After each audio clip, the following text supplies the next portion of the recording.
Wesh la famille, j'espère que vous allez bien. Aujourd'hui vidéo un peu spéciale, vous me direz si ça vous plaît dans les commentaires. Donc en fait aujourd'hui les gars, on va parler d'une petite histoire que j'ai vue sur Twitter trop intéressante. Et je me suis dit vas-y pourquoi pas suivre le trade, ça serait intéressant. On va parler d'un trade aujourd'hui, un trade super intéressant. Pour non seulement vous parler d'une petite histoire qui est marrante et qui est cool, mais surtout après pour vous parler en fait de ChatGPT. Parce qu'en fait il y a le nouveau ChatGPT qui est sorti, donc c'est ChatGPT 4 au lieu de ChatGPT 3. Et en fait du coup au lieu de le mettre dans une vidéo en mode il y a le nouveau ChatGPT, du coup là on va voir un cas concret d'utilisation du nouveau ChatGPT. Et surtout à la fin je vous donnerai quand même une autre conclusion que celle que vous pensez. Voilà, donc j'espère que ça va vous plaire les gars.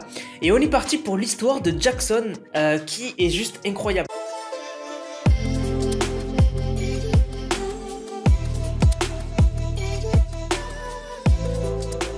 Donc Jackson, avec ChatGPT 4, il a décidé de lancer un business. En gros, il a dit à ChatGPT, écoute, moi j'ai 100 balles, je veux qu'on parte de 100 balles et le but c'est de faire le maximum d'argent possible. Voilà. Et il a dit, pas de trucs illégaux. Voilà, enfin illégaux. Que voilà, des vrais trucs, voilà, trucs carrés. J'ai 100 euros, je veux devenir riche. Voilà, non, du moins, je veux faire un maximum d'argent. Du coup, ChatGPT il a dit, ok, I got you. Donc du coup, il est parti sur une idée. Donc vous allez jamais deviner l'idée sur laquelle il est parti ChatGPT. Vous allez me dire, Anas, il est parti sur la bourse. Il est parti sur, je sais pas moi, sur un site de vêtements, je sais pas du tout. En fait, le plan de ChatGPT, ça a été de faire un site par rapport à l'écologie.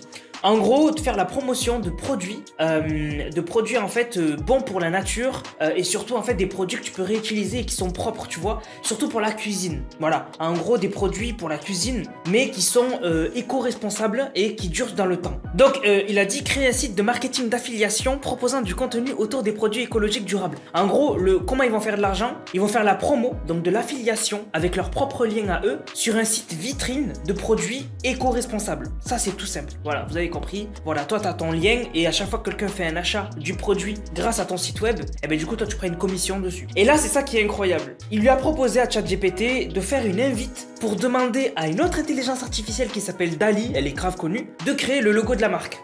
Donc là, je vous explique, hein. C'est ChatGPT qui va demander indirectement à DALL-E, une autre intelligence artificielle, qui va lui dire quoi dire exactement pour avoir un bon logo pour la marque. Donc du coup, ChatGPT s'exécute et du coup, on voit que l'invite de commande, c'est, en fait, tu lui en proposes plusieurs et en fait, on voit que c'est designer un logo moderne et minimaliste pour un produit éco-responsable, pour un site web, etc. Enfin bref, il donne tous les détails à DALL-E. Et du coup, Jackson, ce qu'il décide de faire, c'est qu'il copie-colle une des propositions et la donne à DALL-E. DALL-E, il crée ce logo. C'est le logo de gauche.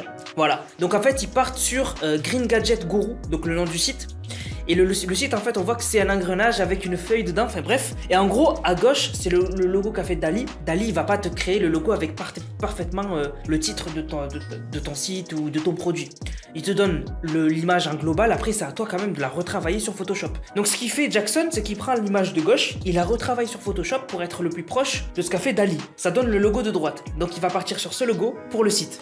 Et du coup, pour la création du site, il a demandé à ChatGPT de donner un maximum de détails possible. Voilà, pour vraiment que ce soit comme si c'était ChatGPT qui avait créé le site. Et donc du coup, on voit que ChatGPT, il a dit quand même des trucs assez pointilleux quand même. Hein. Il lui a dit que le logo, il doit être positionné en haut à gauche. Je sais pas pourquoi pas en haut à droite, mais je pense qu'il a pris en compte que tous les sites, ils auront à peu près tous le logo en haut à gauche. Il a dit qu'il devait y avoir une section de catégories, etc. Enfin bref, il a donné tous les détails. Et du coup, en fait, le premier contenu qu'ils allaient proposer, donc le blog qui allait rediriger vers des produits, c'était 10 gadgets de cuisine écologique indispensables pour une cuisine durable. Et du coup, ils ont demandé à une autre intelligence artificielle, ça qui est incroyable, c'est que tu demandes à ChatGPT, qu'est-ce que je dis à cette intelligence artificielle pour avoir la parfaite image pour nos produits. Bref, et donc du coup, ils demandent à Midjourney de créer une image pour leur premier, une image, tu sais, une image qui représente leur premier blog par rapport aux produits dont ils vont faire la promotion.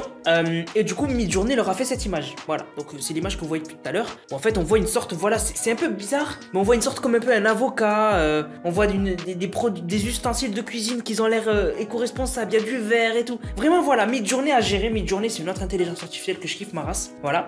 Bref, et du coup, voilà, l'image est vraiment belle. Et donc, du coup, ChatGPT a écrit le blog par rapport aux produits, sauf qu'il a cité de vrais produits. Il a pas mytho, hein. Il a cité des contenants contenant de préparation de repas en verre, donc que tu peux réutiliser tout le temps, c'est pas du plastique, donc c'est plus propre. Des stacks de produits EcoWare, des pailles en métal réutilisables.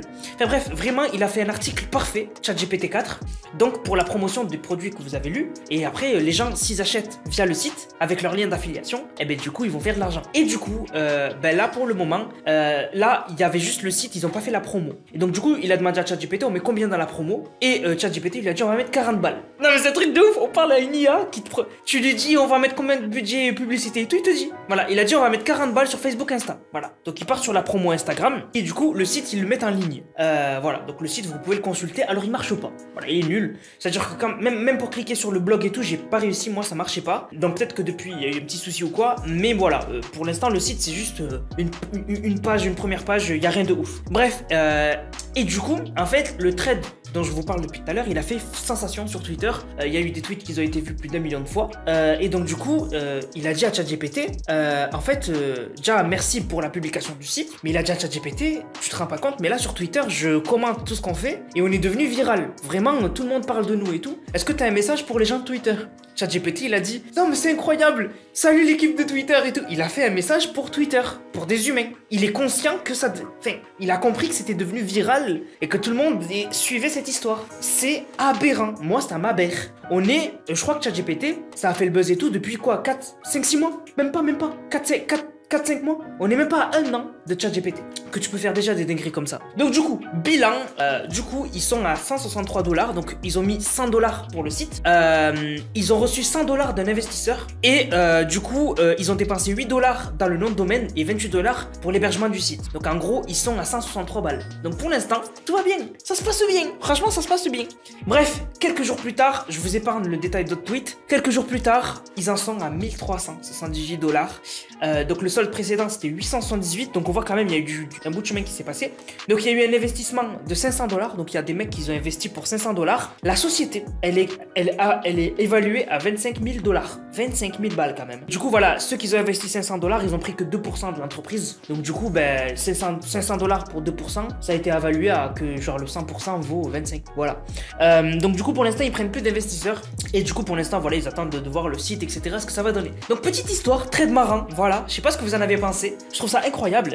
Après, moi, je me dis, ça aurait été cool d'avoir la même histoire, une sorte d'histoire pareille comme ça, sans le côté Twitter viral. Parce qu'en fait, je me dis que peut-être qu'il y a eu des investisseurs, il y a des gens qui lui ont donné 100 balles, 500 balles, parce que ça a été connu sur Twitter, c'est devenu viral. Si le mec, il en aurait pas parlé sur Twitter et il aurait fait la marche à suivre qu'a fait ChatGPT, moi j'aurais bien aimé savoir comment il aurait fait vraiment, sans être connu, sans faire un tweet viral, sans que le thread devienne viral. Donc je pense que l'expérience, elle est cool, elle est vraiment intéressante, ça, vraiment tu rigoles et tu suis l'histoire quoi. Mais de l'autre côté, c'est dommage qu'il y a ce biais de se dire, est-ce que finalement, il n'y a pas eu des investisseurs parce que bah, l'histoire est devenue connue. Voilà. Est-ce que s'il n'y aurait pas eu ce délire de connu, etc., est-ce que ça aurait intéressé autant de personnes? J'en doute. Voilà, j'en doute. En tout cas, j'ai trouvé ça intéressant. Dites-moi ce que vous en pensez dans les commentaires. Petite vidéo qui change. Au lieu de parler d'actu comme ça, on parle d'un cas concret. Voilà. N'hésitez pas à me dire ce que vous en avez pensé dans les commentaires. N'hésitez pas à me dire ce que vous pensez de ChatGPT en général, des IA, Midjourney, DALL-E, ChatGPT, toutes celles-là. Là. Voilà, n'hésitez pas à me dire vraiment, vous êtes dans quel mood par rapport aux IA? Est-ce que vous êtes en mode, moi, je regarde de loin, j'attends de voir ce que ça va donner? Est-ce que vous les utilisez tous les jours? Ou est-ce qu'au contraire, ça vous fait un peu peur par rapport au futur de gens qui vont perdre leur emploi? D'ailleurs, ça a déjà commencé. Moi, par exemple, pour mon entreprise, bon, il y en a qui vont rigoler quand je vais dire mon entreprise. Ils vont se dire, Manas, tu fais des vidéos sur YouTube, ferme ta gueule. J'ai une entreprise. Voilà, j'ai une entreprise, il y a des gens qui travaillent pour moi, qui sont payés, qui mangent avec le salaire que je leur paye. Et le monteur est témoin. Il mange pas grâce à moi. Mais tu m'as compris, tu vois, je les paye, etc. Je m'occupe bien d'eux. Les monteurs, je m'occupe bien d'eux. Mais bon, voilà, les monteurs, je les paye bien, voilà. Et du coup, quand même, ils sont payés, c'est un salaire, donc quand même, ils travaillent pour moi. Et donc, du coup, moi, par exemple, dans mon entreprise, j'engagerai pas une secrétaire, par exemple. Parce que, par exemple, si je veux contacter des marques par mail moi-même, même si c'est pas moi qui m'en occupe, si je veux contacter une marque par mail ou quoi, je vais demander à ChatGPT, pardon. Je vais pas demander à un manager, tu vois. Je vais pas engager un manager et lui dire, ouais, rédige-moi un mail pour répondre à cette entreprise. Moi, quand je reçois un mail d'une entreprise, bon, je l'envoie même à celle qui s'occupe de ça. Mais si j'aurais pas elle, Coliane, et ben du coup, ce que je ferais, je copie-collerais le mail sur ChatGPT, je lui dirais réponds à cette marque. Voilà. Et il le ferait. Très bien. En français. Voilà. Donc du coup, ça a déjà commencé. La perte des emplois, le désintéressement vers certains emplois comme secrétaire, etc. Donc, dites-moi vous ce que vous en pensez. Voilà. Est-ce que ça vous fait peur? Est-ce que vous êtes content? Est-ce que vous l'utilisez? Ou est-ce que vous regardez de loin et vous vous en foutez? N'hésitez pas à me dire dans les commentaires. Je réponds aux commentaires ces temps-ci, les gars. Des fois, je réponds pas pendant un jour, des fois 2 jours, parce que je suis occupé. Mais dès que je trouve un petit peu un petit moment, bam, je réponds aux commentaires que je vois en premier, tac. Je regarde un peu ce que vous dites dans les petits commentaires. Voilà. Sur la famille, je vous laisse. On se capte, les gars, pour une prochaine vidéo. C'était Nanas. Prenez soin de vous. Bang, bang, bang.